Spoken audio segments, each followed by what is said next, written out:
certinho, peraí. Já está falando? Pronto, valendo. Uhum. Estamos ao vivo? Então tá. Boa tarde a todas e todos. A gente não enxerga aqui, né? Se o pessoal está entrando, não está entrando ainda. Não conseguimos acompanhar a evolução da audiência, né? Bom, vamos lá. Bem-vindos à nossa aula aberta sobre Tribunal do Júri, que conta com esses dois grandes professores, né? Leonora Nassif, nossa presidenta do IBCCRIM, e o Yuri Félix, advogado e professor, né? Que tem uma grande atuação na área. E hoje vamos conversar com eles, então, para dar uma palhinha, né, do nosso curso que vai iniciar na sequência, acho que já está no site, para quem quiser se inscrever, quem tiver interesse no tema. Já é um curso muito tradicional do IBCCRIM, né? Já nem sei dizer qual é a edição, hein, Yuri? Tu sabe? Tu que já organizou tantos outros cursos de Tribunal do Júri. Que edição que a gente está? Eu já nem sei mais. Olha, essa é uma questão um pouco controversa, né? Porque nós já tivemos algumas edições. Eu, quando estive à frente do departamento de cursos, tive a oportunidade de organizar 2 edições, mas nós tivemos edições anteriores, até mesmo edições fora do IBCCRIM. Mas nesse formato agora que nós faremos totalmente digital, ainda mais tendo em vista a situação do Brasil, aí já é uma novidade. Formato, né? Então essa é a grande novidade, né, nesse formato, que é um formato 100% EAD. Muito bem. Bom, mas antes de começarmos aí a nossa conversa sobre o curso, sobre o Tribunal do Júri, eu gostaria de dar alguns recados. O novo episódio do Vire a Chave, podcast do IBCCRIM, que é sobre medida de segurança, que, por sinal, é tema de um outro curso nosso, né, que já estamos lançando também, que é o tema de aplicação e execução da pena, né, tanto da pena como da medida de segurança. Já está disponível no Spotify, no SoundCloud, no Deezer, na Apple Podcasts e nos Pocket Casts, quer dizer, em todas as possíveis mídias em que a gente pode acessar, ouvir um podcast, está lá o do IBCCRIM, que é sempre, né, uma grande pedida para ouvir e se atualizar sobre os temas das ciências criminais. O podcast, né, não só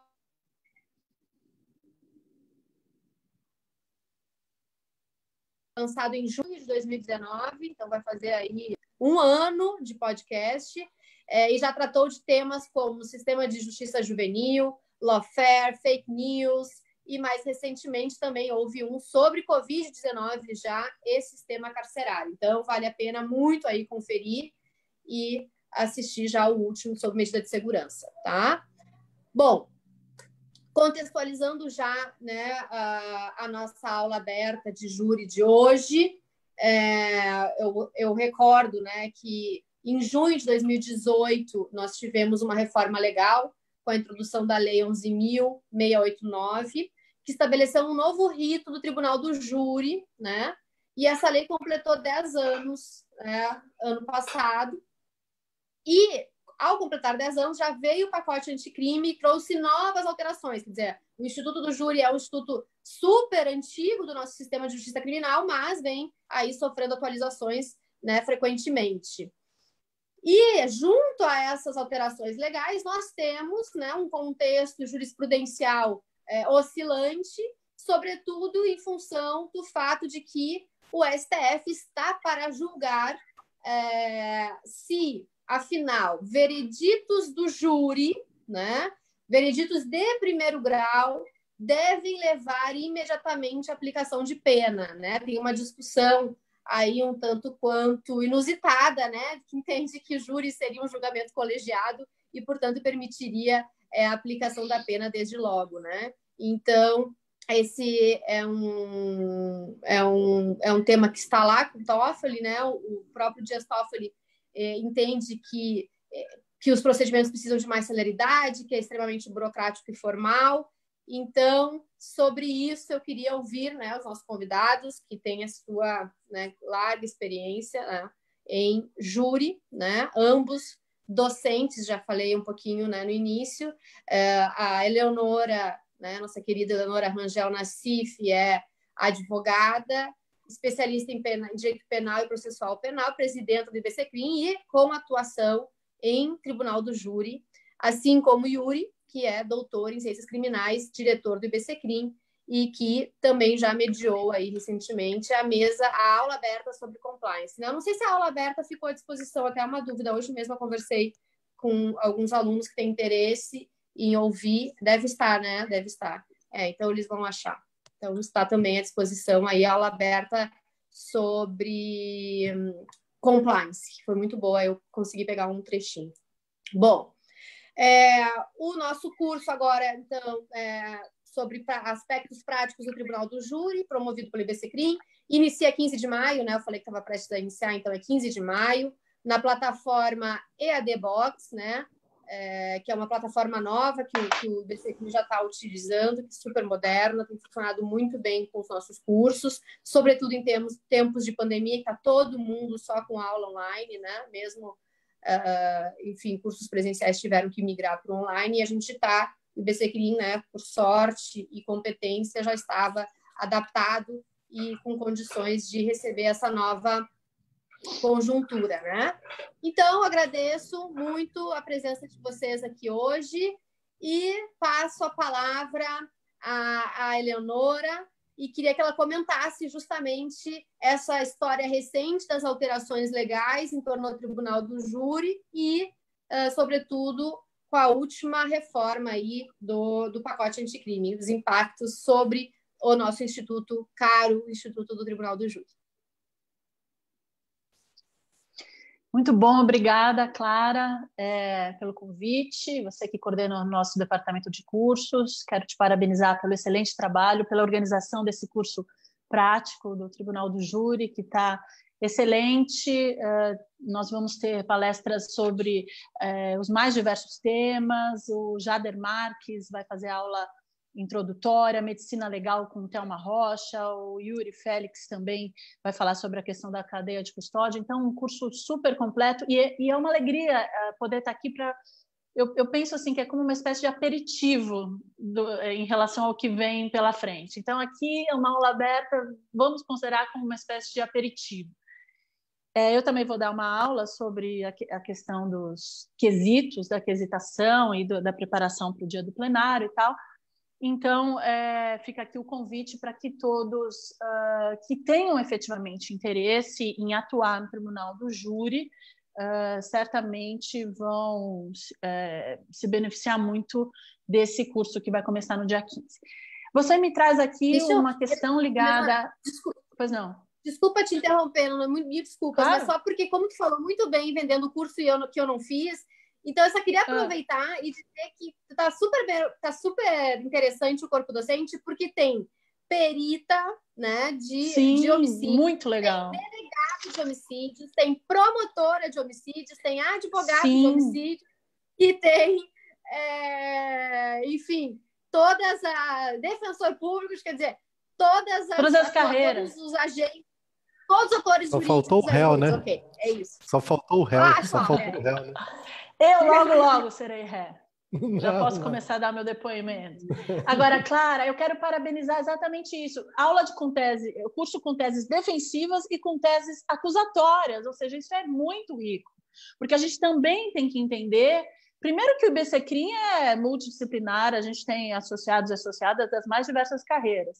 E o outro que, para quem atua na defesa, quer entender como funciona a tese acusatória. E quem atua na acusação, vice-versa. Então, é muito completo esse curso. Eu fiquei encantada realmente quando me deparei com a grade, com os temas e com esse cuidado com a escolha dos palestrantes.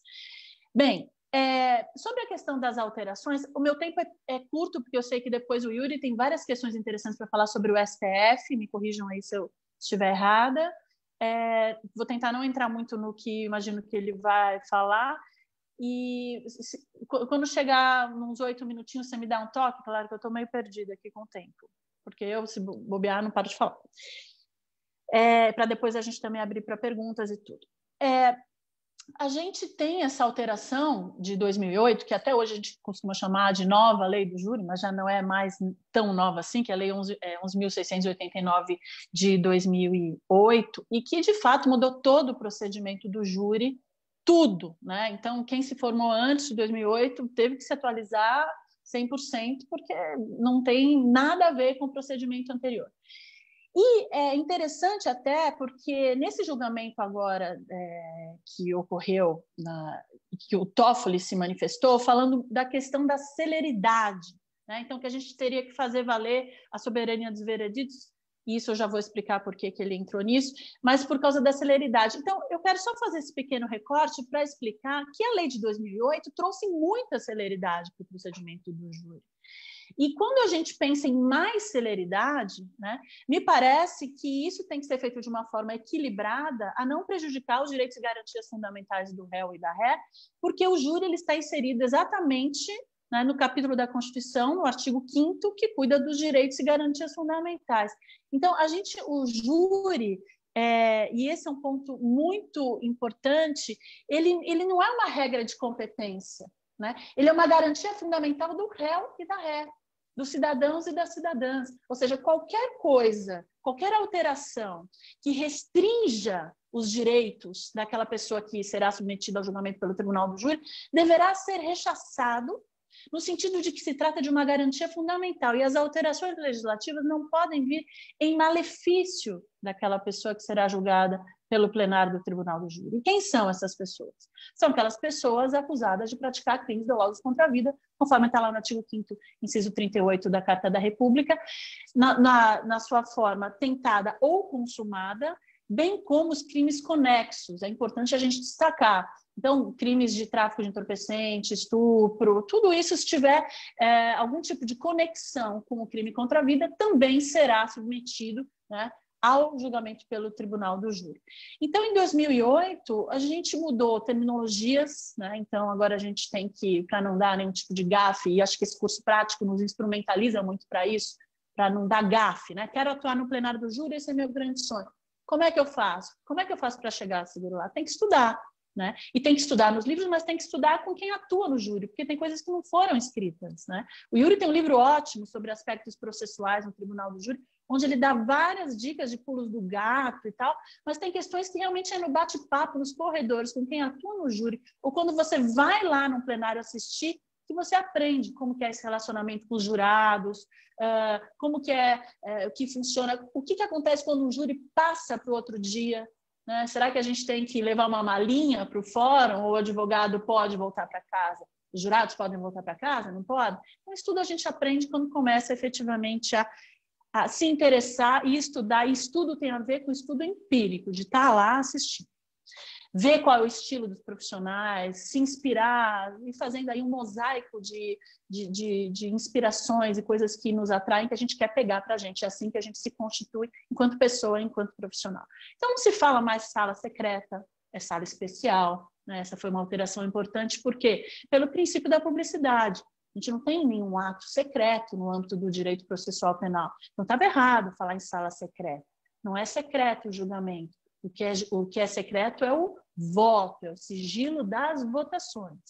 E é exatamente esse o espírito do júri, né? Que aquelas pessoas que são acusadas de praticar crime doloso contra a vida possam ser julgadas por leigos, por pares, por iguais, por pessoas do povo, né?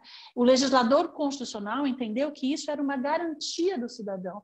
Uma pessoa que não fica, o conselho de sentença que não fica aí tão apegado aos formalismos, que nem tem conhecimento efetivamente da legislação, né? Então, os jurados chegam no dia, são sorteados, compõem o conselho de sentença e entram em contato com o direito pela primeira vez, na maioria dos casos, ali, né? A partir da oitiva das testemunhas, dos debates, e a leitura de peças, por exemplo, voltando a falar da questão da celeridade, foi muito restringida em 2008, exatamente para que pudesse ter mais celeridade, mas ainda assim é possível. Então, os jurados entram em contato com eventual leitura de uma peça irrepetível e tudo mais.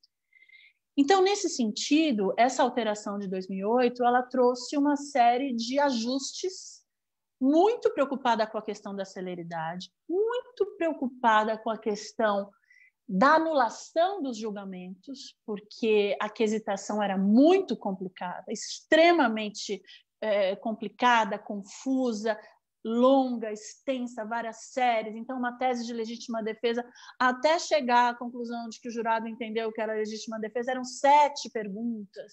Usou dos meios moderados, não usou dos meios moderados. O jurado não entendia nada. Então, isso era palco de inúmeras nulidades e, consequentemente, recursos, né, por parte da defesa e também da apelação, e posterior reforma do veredito, como bem disse a Clara. É só no tribunal do júri que a gente usa a terminologia veredito, que significa dizer a verdade.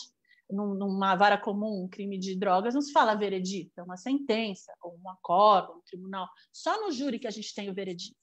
Então, o veredito, existe a soberania do júri? Sim. O veredito pode ser alterado? Sim. Mas e a soberania do júri? Claro, não será o tribunal que vai entrar no mérito, mas o tribunal, caso haja uma nulidade ou uma decisão manifestamente contrária à prova dos autos, enfim, é possível apelação, é possível recurso no âmbito do tribunal do júri. Essa decisão ela vai ser reformada lá em 2º grau e volta para um outro conselho de sentença, portanto, decidir. Então, quando a gente fala em tribunal do júri, eu quero aqui chamar a atenção para 2 aspectos fundamentais.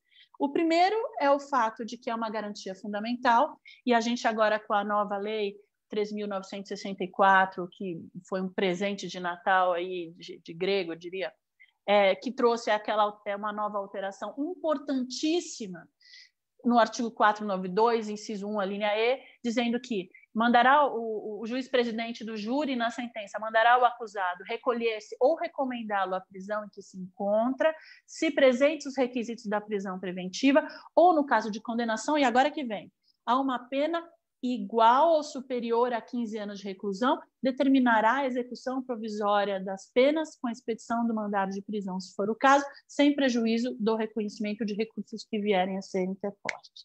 Então, o que acontece aqui agora? Né? O legislador, ele entendeu que... eu não sei o que ele entendeu, eu só sei que ele estipulou que pode prender alguém imediatamente após a condenação se a pena for igual ou superior a 15 anos de reclusão, conforme a nova redação do artigo 492.1e. E o que isso significa? Né? Isso significa a execução provisória da pena. Mas veja bem, como é que tem execução provisória na pena? Júri é tribunal, mas tribunal é 1º grau ou 2º grau? Afinal, se chama tribunal? O que é, afinal? Outra, o Supremo, no final do ano, no 2º semestre, não tinha decidido aquela questão lá da presunção de inocência para 2º grau? Como é que agora, em 1º grau, com uma determinação absolutamente aleatória de quantum de pena, ou seja, 15 anos, agora isso dá um nó na cabeça de quem estuda e de quem milita na área. E é exatamente por isso que a gente quer ouvir o Yuri, para ouvir um pouco sobre esse recurso extraordinário, 1235340, né, que o nosso Maurício Dieter, aí, do nosso departamento de Amicus Curiae, fez uma sustentação oral no plenário virtual. O Dieter até contou que foi uma das piores experiências para ele, gravar uma sustentação oral e enviar, porque ele falou: Leonora, eu não sei se eles assistiram, se eles passaram para frente, não sei se foi um assessor, não sei efetivamente como é que isso funciona. E aí a gente abre uma outra discussão que certamente os professores no nosso curso prático vão falar, né, de uma tendência ao preso digital, aos júris digitais. Como é que vai ser depois dessa pandemia? Será que esse fetiche vai se intensificar? Até eu queria ouvir um pouco isso do Yuri, né? O que você acha? Como é que a justiça vai se adequar? Então, essas eram algumas considerações que eu tinha para trazer. E só para finalizar, é inconstitucional essa alteração legislativa, não tem como a gente considerar de outra forma. Tendo em vista que se trata de um órgão de 1º grau, a discussão do Supremo foi além, né, falando de 2º grau, e ainda assim entendeu que a presunção de inocência impediria, portanto, a execução provisória da pena.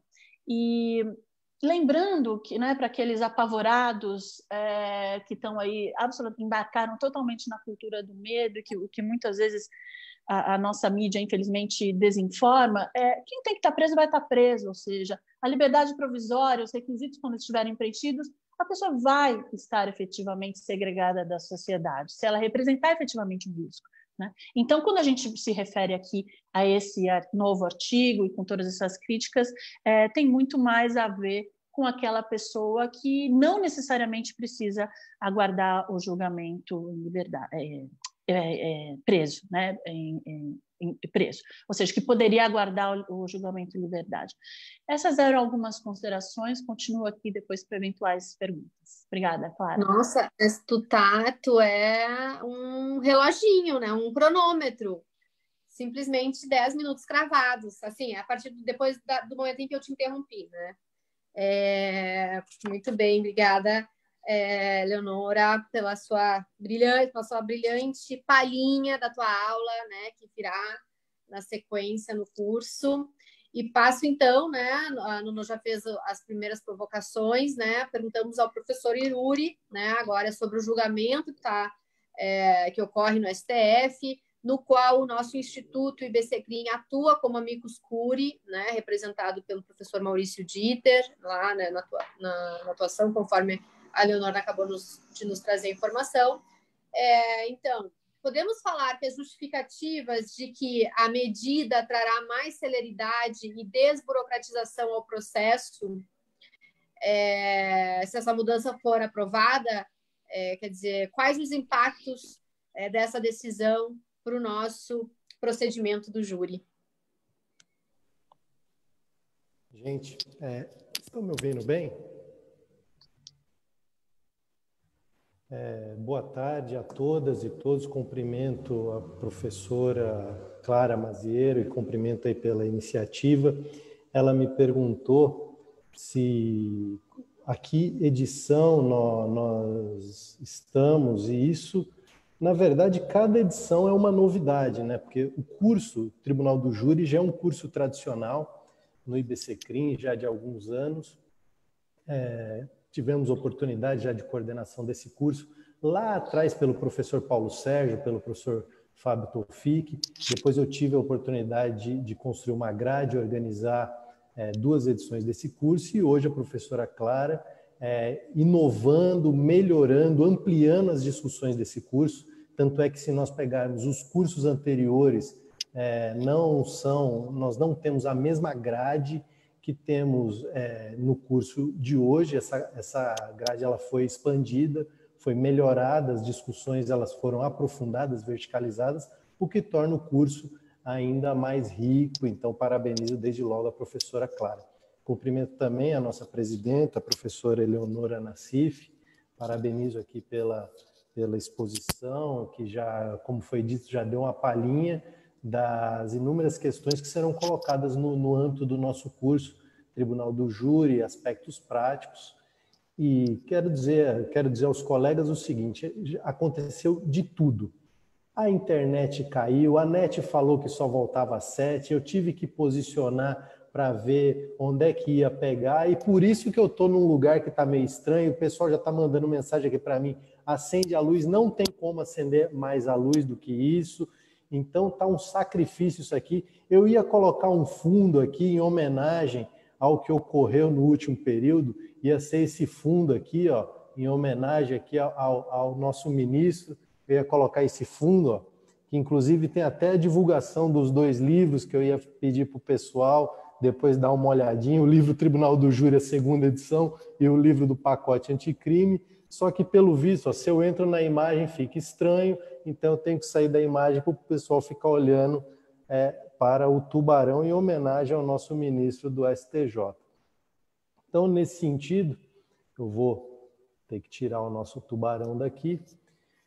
E, gente, como a professora Eleonora bem disse, no ano passado nós completamos 10 anos daquela lei que eu costumo dizer, professora, que nós processualistas somos como aquele noivo ou aquela noiva que imagina: agora esse ano vai.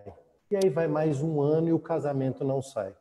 é mais ou menos o seguinte: faz anos e anos que nós estamos esperando uma reforma completa do Código de Processo Penal, uma reforma que olhe efetivamente para a Constituição de 1988 e que a gente não viva a reboque de um Código de Processo Penal e de um Código Penal da década de 40.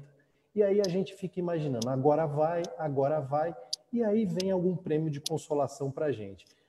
As reformas de 2008, a 11.689 e a 11.719, foram prêmios de consolação. Depois nós imaginamos, agora vai. Aí veio a lei de cautelares, a 12.403.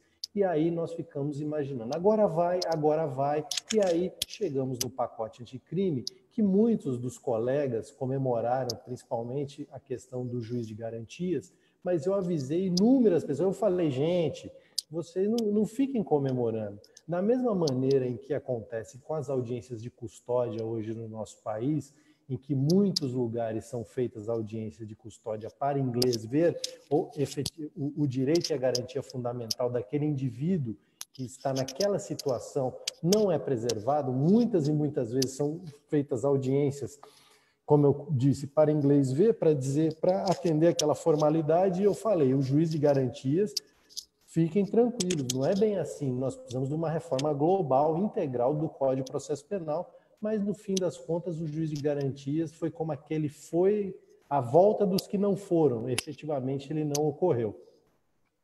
E nisso nós nos deparamos aí com a questão do artigo 492, inciso 1, a linha E, onde é colocada a questão dos 15 anos.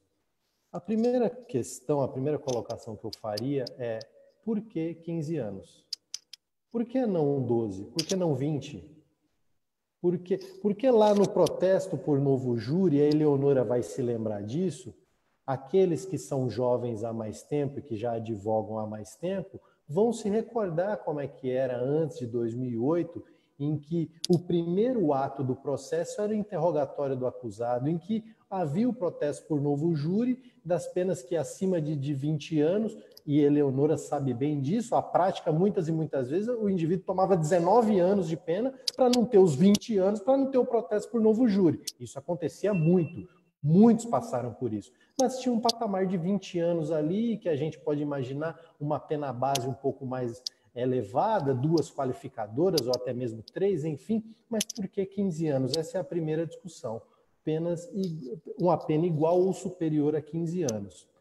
E nisso é uma discussão requentada, uma discussão que já foi exaurida, que já foi desgastada em vários momentos da jurisprudência do nosso país. Se nós tentarmos recordar aí, pelo menos, do último período dessa oscilação no Supremo Tribunal Federal, isso nos recorda a decisão no HC 84078 do então relator ministro Eros Grau, onde foi colocada, Eleonora também vai se recordar disso, aquela discussão da apelação em que o indivíduo deveria recolher-se à prisão, senão a apelação seria julgada deserta. Então, para o indivíduo recorrer, ele tinha que obrigatoriamente, decorrente de lei, recolher preso, para que o apelo fosse, não era nem provido, para que o apelo fosse conhecido. Então, nós tivemos aquela discussão no HC 84078, relator ministro Eros Grau, sob os auspícios da presidência do ministro Gilmar Mendes, e depois a jurisprudência andou, aí tivemos a discussão aí no HC, e naquele momento, voltando ao HC 84078, já tivemos uma maioria apertada, entendendo que a presunção de inocência efetivamente deve valer até o trânsito julgado sendo efetivamente trânsito julgado, ou seja, com o esgotamento dos recursos. Porque a palavra, a expressão, ela deve ter um significado e guardar uma força ontológica do seu significado. Isso aqui é um celular e eu não posso imaginar que esse celular seja uma pipa que eu vou sair aqui e vou ficar soltando o celular como se fosse uma pipa, amarrando uma linha no celular. Ele não vai voar, porque ontologicamente ele é um celular. E o trânsito julgado, se nós pensarmos em trânsito julgado, significa esgotamento completo de recursos. E nisso tivemos essa maioria colocada no HC 84078, consagrando o artigo 557 da Constituição, que vem a ser o Instituto da Presunção de Inocência. Andamos um pouco na história, chegamos aí no momento do julgamento do HC 126292, no então ministro Teori Zavascki, onde a jurisprudência oscilou e tivemos aí a mudança, a reorientação, entendendo que o trânsito julgado aconteceria, ou melhor, enfim, acontece em segundo grau, TJs e TRFs, o que vem a ser, do ponto de vista minimamente ou da própria Constituição, algo completamente indevido. Andamos mais um pouco, chegamos aí no julgamento das ADCs, né? 43, 44 e 54, onde tivemos uma mudança, mais uma vez, da Corte, entendendo efetivamente a consagração, por maioria apertada, a consagração do Instituto da Presunção de Inocência. E agora chegamos, finalmente, na edição da Lei 13.964, que é o pacote anticrime no final do ano passado, no dia 24 de dezembro. Nesse sentido, nós colocamos à mesa alguma gama de argumentação que merece ser enfrentada. Na minha concepção, uma dos pontos mais complicados dessa discussão é nós sabermos que um constitucionalista de relevo, que é o caso do ministro Barroso, conhecido por todos nós aqui, defende de maneira um tanto complicada, pois ele muito bem sabe que o argumento dele, se nós concatenarmos com aquilo que ele já escreveu, o argumento não fecha, porque um princípio constitucional, e a professora muito bem disse, o Instituto do Tribunal do Júri não está lá no capítulo da organização do judiciário da Constituição, mas sim dos direitos e garantias. Então, estamos falando do ponto de vista arquitetônico da Constituição, nós estamos falando de uma garantia fundamental do acusado. E nisso, sabemos que a consagração da soberania dos vereditos, ela não deve amesquinhar por completo, esvaziando por completo o Instituto da Presunção de Inocência, pois em qualquer sociedade democrática os princípios eles não matam uns aos outros, mas sim convivem em harmonia. E, como sabemos, essa soberania dos vereditos, em algumas situações, e até do ponto de vista prático, ela é flexibilizada, pois nunca, em hipótese alguma, caberia qualquer espécie de recurso, no caso um recurso de apelação, daquilo que foi decidido em plenário do júri. Logo, a soberania dos vereditos, seja absolvendo, seja condenando, ela é exercida, a jurisdição ela é exercida naquele momento em que o jurado profere a sua decisão por maioria. E, claro, podemos entrar aqui numa discussão de 4-3, que, enfim, se nós entendemos que o indivíduo é preso automaticamente no júri, com uma decisão de 4-3, já é algo minimamente assustador. Então, nesse sentido, quando nós enfrentamos a argumentação tanto do ministro Barroso, que é um constitucionalista, como eu disse, de relevo, falando a respeito da soberania dos vereditos, e olhamos também uma discussão do ministro atual presidente Dias Toffoli, quando fala de uma celeridade processual, isso nos causa espécie, pois, como já foi colocado também, as reformas, especificamente a reforma de 2008, ela buscou uma celeridade processual que até então era muito questionada, trazendo a possibilidade de uma audiência una, abolindo a leitura exaustiva de peças, simplificando a questão da aquisitação, pois, como todos sabem, a aquisitação sempre foi uma fonte imensa de nulidades, isso já a professora Ada já apontava há anos e anos atrás, uma fonte inesgotável de nulidades. Ocorreu uma simplificação da aquisitação, ponto este que será abordado na aula da professora Eleonora no nosso curso, e que eu costumo dizer que quisitar é uma arte, porque se você deseja a resposta correta, você tem que fazer a pergunta correta. E a quisitação é o momento auge, é um dos momentos mais sensíveis no tribunal do júri. Então, nesse sentido, nós poderíamos colocar como uma argumentação, enfrentando o argumento de celeridade do ministro Dias Toffoli, seria, por exemplo, a impossibilidade de recurso da acusação de decisões absolutórias do júri, como no sistema anglo-americano, por exemplo, onde só a defesa pode recorrer, pois no Estado democrático a regra é a liberdade.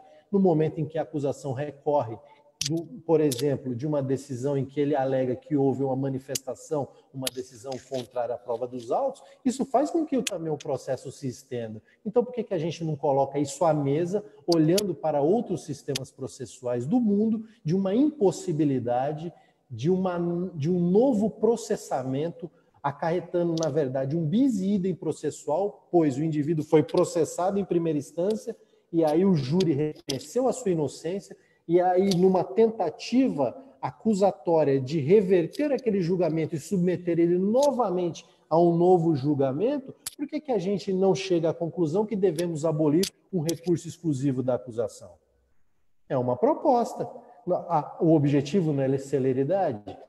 E, nesse sentido, se nós olharmos a vasta gama de condutas tidas como criminosas no sistema de justiça criminal, a conduta de homicídio, a conduta que vai a júri, ela é completamente ínfima do ponto de vista estatístico. Nós temos outros delitos que são muito mais recorrentes no sistema de justiça criminal, delitos patrimoniais, o delito de drogas, como nós, aproveitando inclusive que o IBCCRIM lançará um curso que fará o debate do tema drogas, será que nós temos que enfrentar o tema das drogas exclusivamente do ponto de vista penal? É uma discussão. Então, se nós queremos celeridade, temos que enxugar o sistema e não violar direitos e garantias fundamentais.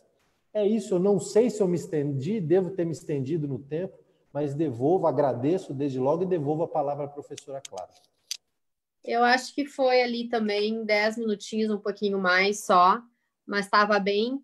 E eu acho que a gente tem uma boa audiência, mas eu, como mediadora, sou uma ótima qualquer coisa, professora, advogada.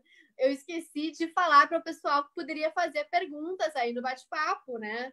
Então, acontece que eu não falei, e aí o pessoal ficou encabulado e não fez pergunta, mas eu tenho uma pergunta, que é uma pergunta que sempre me ocorre. Eu não sou uma pessoa que atua no júri, então é legítimo, né, eu ter as minhas questões em relação a ele. Eu queria saber de vocês, o que vocês acham? Se faz sentido, né, o tribunal do júri, vocês acham que tem que ser mantido, que os juízes leigos, eles são mais,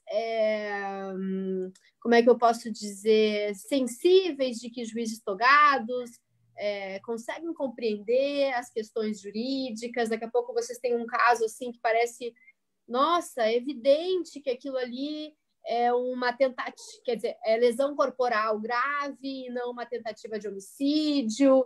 E como é que é essa percepção de vocês? Vocês acham que vocês preferem, né, a decisão tomada pelos jurados? Acho que ela é mais sensata do que dos juízes togados? Então, eu defendo o júri. Eu defendo, assim, honestamente. Eu acho que o júri é importante. Eu já vi muita coisa, muitos resultados justos, injustos.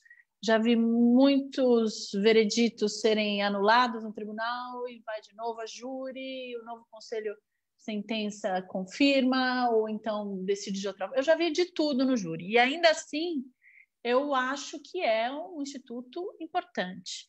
Eu acho que o povo no poder é sempre algo interessante. E também acho que ainda dá para melhorar. Porque o 4-3, o Yuri falou, me lembra a sua expressão, você falou que você falou? Que é doído, tenebroso, né? Enfim.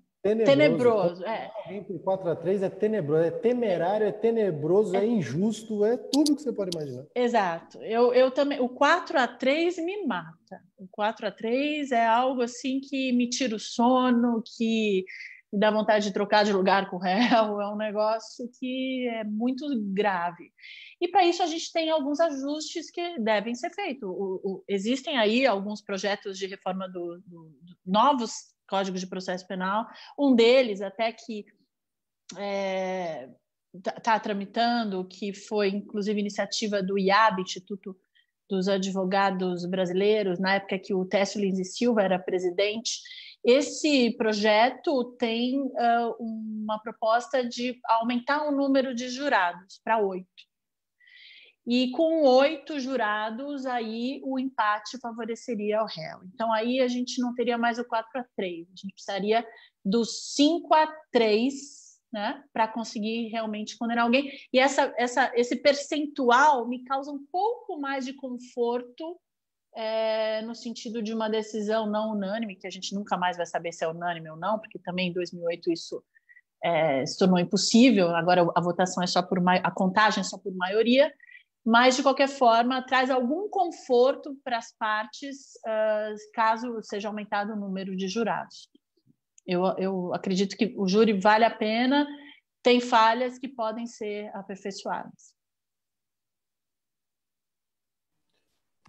Passo a palavra ao Yuri, isso, para comentar. Veja,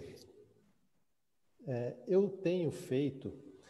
Eu imagino, é importante salientar que a professora Eleonora tem a oportunidade de conviver com um dos maiores tribunos desse país, que é o professor Mauro Nassif, então já deve ter visto muita coisa, muita coisa. Eu acredito que o indivíduo ele tem o direito de ser julgado pela sua comunidade.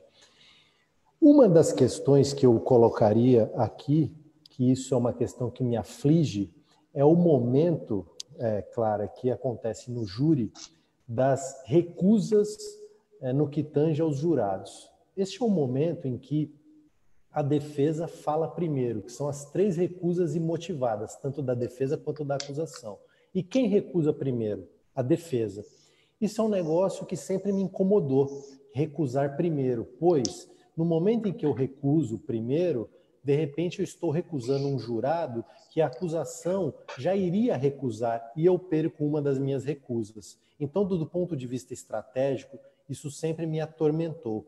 E aí, numa discussão com um colega, o colega colocou a seguinte questão: mas o jurado, ou melhor dizendo, o acusado, ele tem direito de escolher o juiz natural dele, a composição daquele juiz que decidirá o futuro da vida dele. Então, esse é um argumento que foi a mim colocado, do ponto de vista constitucional, até ter uma certa lógica, do ponto de vista estratégico, eu ainda estou com isso em debate. Dito isso, eu tenho feito uma experiência com alguns colegas que são juízes do júri. E eu pergunto para eles a seguinte questão: você é juiz do júri faz quanto tempo? Eu sou juiz do júri há 10 anos, há 15 anos, há 5 anos, há 20 anos. Diz uma coisa para mim.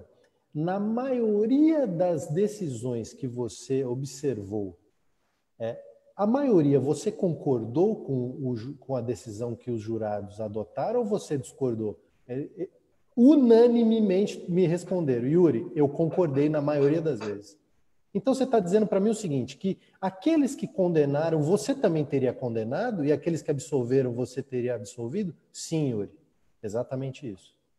Então, é claro que eu não vi um estudo a respeito disso. Na verdade, tem um estudo americano que passa por essa discussão, mas no Brasil eu ainda não vi nenhum estudo mais consistente a respeito disso, mas estou falando daquilo que eu vivi. Eu questiono isso aos juízes e eles me responderam unanimemente que na maioria das vezes eles concordaram. Isso significa, Clara e professora Eleonora, que o jurado leigo ele não julga pior do que o jurado togado. Ele decide conforme aquilo que é apresentado a ele e conforme os valores dele e aquela comunidade que ele está introduzido. Na minha opinião, dito isso, a minha posição é: o indivíduo tem direito de ser julgado pela sua comunidade. Isso é um direito fundamental e nós temos um problema em que a cidadania ela fica cada vez mais distanciada daquilo que acontece nos palácios do poder. Nós temos que aproximar a cidadania do sistema de justiça criminal. O júri cumpre essa tarefa. Ele cumpre essa tarefa. Com relação ao número de jurados, eu vou um pouco mais além. Eu acho que o projeto ainda foi tímido. Eu sou da seguinte opinião: nós deveríamos colocar 9 jurados, exigindo uma maioria de 6, o que dá uma maioria qualificada. Isso significa o seguinte: se der 5-4 para a condenação, o indivíduo será absolvido. Isso é uma invenção minha? Não, isso é trazido do sistema anglo-americano, trazido do sistema francês, que inspira o sistema brasileiro, onde é exigido uma maioria total ou uma maioria qualificada. Em determinada circunstância no sistema anglo-americano, é exigida a unanimidade. Nós temos 12 jurados, é exigido que os 12 votem naquele sentido da condenação, porque senão o indivíduo será absolvido. Então nós temos isso, não seria uma invenção brasileira. Nós já temos esta prática nos outros sistemas processuais e o júri precisa melhorar nesse sentido. Seriam inúmeras discussões. Será que ainda cabe vigorar uma impronúncia? O indivíduo deveria ser ou pronunciado ou absolvido sumariamente? Para que serve uma impronúncia? Então, são várias discussões que eu tenho certeza que nós abordaremos aqui no nosso curso. Então, serve para convidar todos os amigos, as amigas, a fazer o nosso curso aqui no IBC Crim. É isso. Boa. Bom, agora surgiram algumas perguntas aqui. Vamos ver. Primeiro, a Fernanda Moura de Carvalho comentou, né, que essa questão de impor execução provisória com pena igual ou superior a 15 anos não é outra coisa senão a entronização da lei processual penal no seu viés mais recrudescedor em detrimento dos princípios constitucionais. Então, concordando, né, com o que a Eleonora falou e o Yuri. A Lilian pergunta sobre o juiz das garantias. Vocês concordam? Não concordam? Ainda tem mais uma pergunta. Se teria efeito no júri, o juiz das garantias. Marcelo perguntou quem erra mais, juiz togado ou os jurados, né? Foi mais ou menos na linha do que eu perguntei também. E a Fernanda Moura de Carvalho também faz uma pergunta. O legislador não foi tímido ao ainda manter a apelação por decisão manifestamente contrária à prova dos autos? E aí eu já faço também mais um último questionamento e passo a palavra para vocês. Acho que vocês têm aí para responder entre 5 e 10 minutos, né, cada um. Eu posso começar agora pelo Yuri, as respostas, e aí podem também fazer as suas considerações finais, né, porque a nossa ideia aqui, de fato, não é nos aprofundarmos muito nos temas, né? Afinal de contas, nós temos um curso e no final eu vou dar mais alguns detalhes sobre a nossa plataforma e a inscrição no nosso curso. Certo? Pegou as questões. Eu ia fazer mais uma questão, né? Para fazer o fechamento. Ainda nessa história dos jurados. Sabe o que eu acho complicado nos jurados? E aí eu não sei como é que a gente poderia solucionar. É que eles não precisam motivar a decisão, né? E para mim, a motivação da decisão é uma grande forma que eu tenho de compreender o que foi levado em consideração e de ter transparência na decisão e de ter controle, né, do advogado, da sociedade, todo mundo sobre aquela decisão. Quer dizer, o que a pessoa levou em consideração para tomar aquela decisão? Eu preciso saber, foi porque a pessoa estava vestida assim, assado, ou foi por causa da prova X ou Y, ou foi por causa da tese que foi apresentada? Quer dizer, também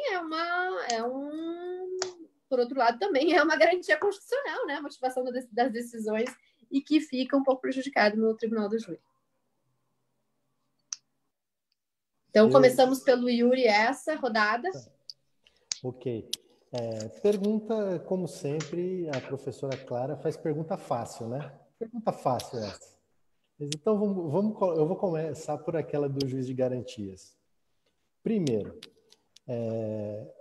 ocorreram uma série de discussões, inclusive no âmbito do pacote anticrime, de que o juiz de garantias não seria previsto ou não deveria funcionar no rito do júri.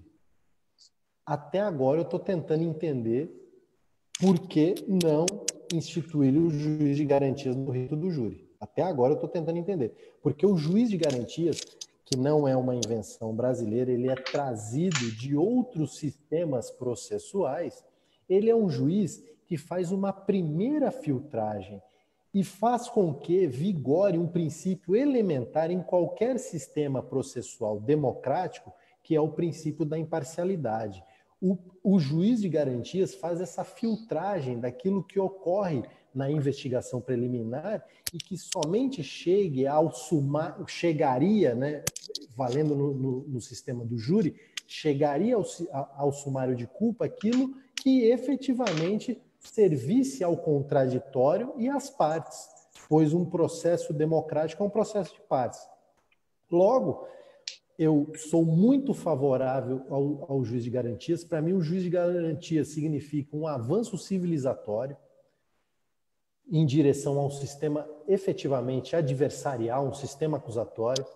Significa a implantação efetiva de um princípio elementar, que é o princípio da imparcialidade, e sim, ele deve, e principalmente no tribunal do júri, vigorar, tendo em vista que que estamos diante de acusações que podem impor penas elevadíssimas.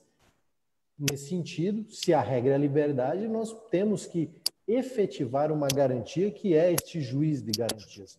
Essa é a questão 1. A questão 2, a respeito do que a Clara perguntou da motivação. Aí nós temos o seguinte problema. Isso se deve no Brasil porque nós importamos as coisas pela metade. Em outros sistemas processuais, existe uma previsão de motivação. Só que, para isso, nós precisamos quebrar ou mitigar essa incomunicabilidade entre os jurados. Os jurados terão que conversar entre eles para que daquela conversa, daquele diálogo que será monitorado pelo juiz, pelo oficial, pelo judiciário, daquela conversa será extraída uma decisão. O sistema americano é assim. Então, nós somente teremos uma motivação, o que eu acredito como um salto qualitativo no júri, se nós mitigarmos a completa incomunicabilidade. Com isso, será possível uma motivação. Sem isso, fica muito difícil. Para você ter uma ideia, professora Clara e professora Eleonora, eu ouvi uma história esses tempos que era muito engraçada. Por exemplo, um jurado, um dia foi questionado a ele, tá, mas por que você votou nesse sentido, sendo que era completo? Um promotor perguntou para ele, ali era óbvio que ele era culpado. Então, eu queria saber, porque depois, às vezes, ainda mais em comarca pequena, todo mundo vai jantar junto, ou vai comer churrasco no outro dia, coisa do tipo. Aí o promotor, muito curioso com aquele júri que tinha acontecido no dia anterior, e não se conformava com a derrota por 4-3, perguntou ao jurado, tá, mas como é que o senhor votou? Não, eu votei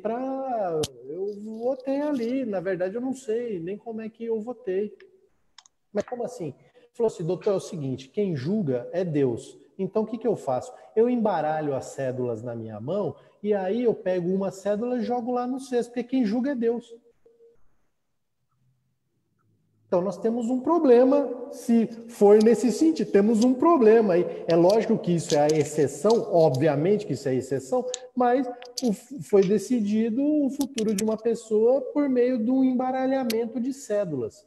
Mas respondendo a sua pergunta, Clara, a única maneira, na minha concepção, de se motivar as decisões do Tribunal do Júri seria uma mitigação da incomunicabilidade. É isso, creio que respondi as perguntas. Quero mais uma vez deixar o convite aqui a todas e todos os colegas que estão nos assistindo por todo o Brasil. Esse curso ele está sendo cada vez mais aperfeiçoado, temos inúmeras discussões, pessoas de diversas regiões, de diversas tradições do júri, dialogando conosco, o Instituto Constitucional, essa garantia fundamental que é o Tribunal do Júri. Agradeço a atenção, um forte abraço, agradeço a professora Clara, a professora Eleonora e até breve. Vou passar, então, as questões agora para a Nonô, para fazer seus comentários e as considerações finais. Eu já vou aproveitar e vou incluir uma que apareceu aqui, a reboque daquela minha lá. Na verdade, eu não sei se é pergunta ou é só um comentário, né, achando um absurdo a minha pergunta, porque ele diz assim, o Davis... como exigir motivação se não tem conhecimento técnico nenhum, né? E não sei, né, se precisa de conhecimento técnico para entender as provas, enfim, né? Acho que mais ou menos o Yuri falou, não foi nesse sentido, porque a resposta do Yuri não foi, né? Não, eles não justificam porque eles não têm conhecimento técnico, né? Mas uma coisa que é importante deixar clara, a última coisa, que nós não podemos confundir dois institutos. Que uma coisa é a motivação, outra coisa é a fundamentação. A fundamentação decorre de uma compreensão jurídica. A motivação, como a própria expressão diz, o motivo. Então, nós não podemos confundir os institutos de fundamentação e motivação. Temos que nos atentar para essa nuance. Boa, muito bem. Então, Eleonora. Não, é exatamente isso. Muito bem colocado, essa questão da fundamentação e da motivação. Lembrando que esse projeto, ou um dos projetos, agora eu já não sei mais se está no mesmo projeto ou não, que propõe a alteração para 8, também propõe a alteração da quebra da incomunicabilidade. Ou seja, diferentemente dos Estados Unidos, por exemplo, que eles conversariam até chegar a uma conclusão e tal, aqui é assim, o projeto diz o seguinte, que antes do julgamento na sala especial, os jurados terão 1 hora, 60 minutos, para conversar sobre o caso. Posteriormente, eles vão para a sala especial e votam sigilosamente, ou seja, o dogma constitucional do sigilo das votações é mantido. Trata-se aqui de uma cláusula pétrea, está lá no artigo 5º da Constituição. O sigilo das votações é mantido. Elas continuam sendo imotivadas, não motivadas e não fundamentadas. Mas a incomunicabilidade seria quebrada. Entenderam? Pois muito bem. A questão eu já vou falar do juiz das garantias, mas a questão da fundamentação ou da motivação, eu acho que é essa a beleza do júri.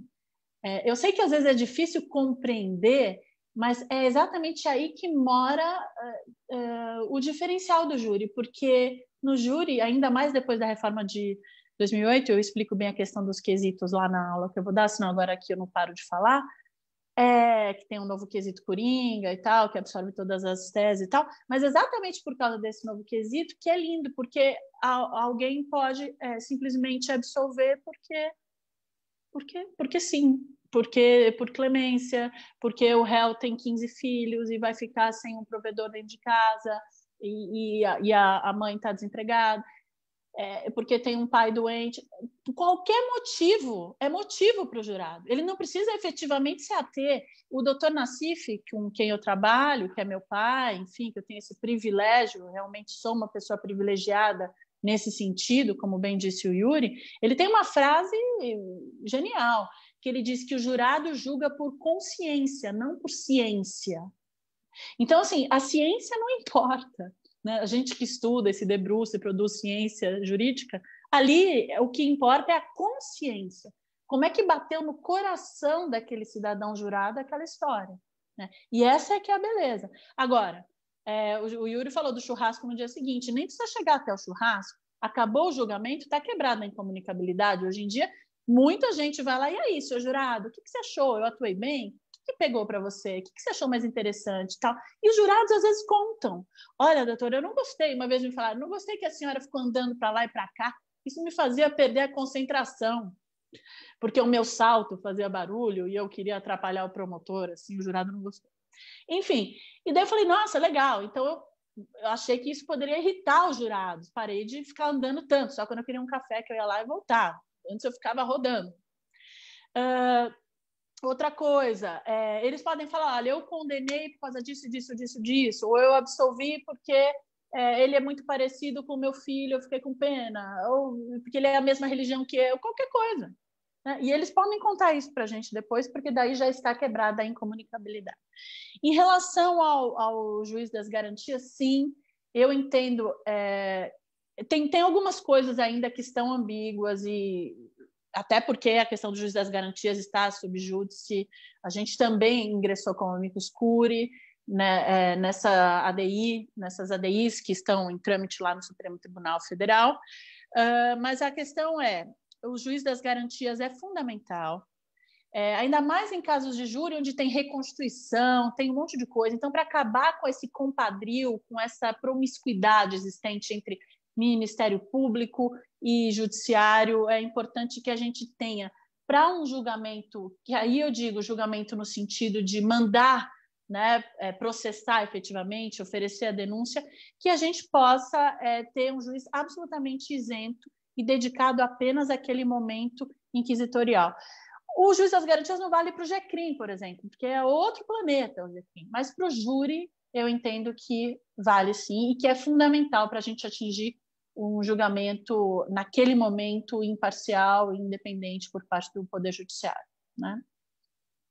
Acho que é isso. Então fica aqui o convite para que todo mundo participe aí desse curso prático do IBCCRIM, tá, nota 10. Parabéns, coordenadora de cursos, doutora Clara Mazieiro, e parabéns, Yuri, pelas suas colocações brilhantes como sempre.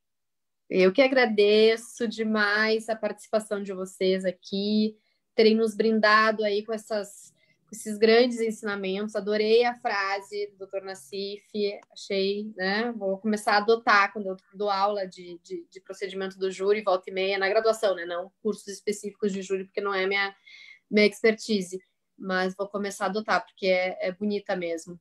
E pensar na absolvição é gostoso, né? Que pode absolver de qualquer jeito. Meu problema é quando pode condenar também de qualquer jeito, né? Aí eu fico um pouco encucada, mas enfim, né? O pacote vem completo, né? Não tem jeito. Bom, então, acho que tem mais perguntas ali, tá no bate-papo, mas a gente já fechou a nossa 1 hora de live, né? Que é a proposta, né? A proposta não é nos alongarmos além disso. Já tá cheio de live por aí, webinar, né? E um monte de coisa, tá todo mundo já, né? Eu já tô achando que as pessoas estão ficando saturadas disso, não sei qual é a impressão de vocês, mas é sempre... Eu adoro. Eu mesma... eu também, eu falo que eu tô saturada, mas acho que eu tô saturada de receber convite e querer ouvir tudo e querer fazer tudo e não conseguir, né? Então a gente... Mas hoje eu estava almocei ouvindo um webinar também, que estava maravilhoso, super didático e curto. O negócio é assim, 60 minutos, e aí é legal, né? Começa a ficar muito longo, acho que aí me incomoda. Mas então é isso, gente. Para encerrar, 2 recadinhos, né? Então, como eu já disse no início, o IBCCRIM está com uma plataforma nova de cursos, a IBCCRIM AD Box. Você faz a inscrição pelo site do IBCCRIM, ou o ministro Jorge Mussi, pelo site do IBCCRIM, e depois acessa o conteúdo pela plataforma, tá? O site do IBCCRIM é www.ibccrim.org.br, e aí a plataforma é ibccrim.eadbox.com, né? Enfim, mas de qualquer forma, para tirar dúvidas, vocês acham o IBCCRIM facilmente, está na internet, está no Google, está no Face, está no Insta, está em tudo quanto é canto, né?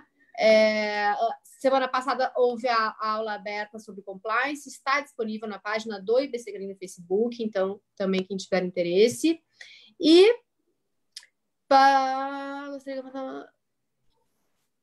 a professora vai falar sobre... eu devia ter falado no início, né? Mas enfim, a gente já falou. A professora Eleonora vai falar sobre preparação para plenário e quesitação, e o professor Yuri fala sobre local do crime, cadeia de custódia de provas nos crimes dolosos contra a vida.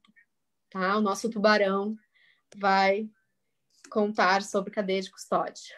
Certo? Então, muito obrigada pela audiência e fiquem atentos aí às novidades que estão sempre sendo divulgadas nas redes sociais do nosso instituto. Tá bom? Um beijão, até mais.